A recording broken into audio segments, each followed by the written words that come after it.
the atmosphere is great. We're all very open-minded, and I think that helps when it comes to discussing ideas.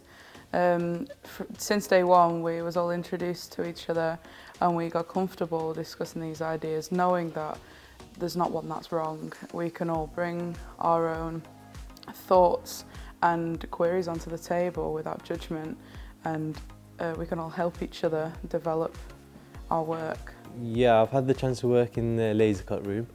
That's one place I really love that allows me to just get everything as precise as I can and allows me to build my models. Yeah, we've had a lot of opportunity to work with the studios.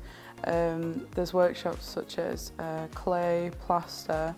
We've had the digital courses also working collaboratively with us, giving us training how to use different software to put our work on there. We've also worked with the 3D printing and the laser cutting and the woodwork. So we've had a lot of opportunity to work alongside the different courses and the materials to use. We're not restricted in that sense.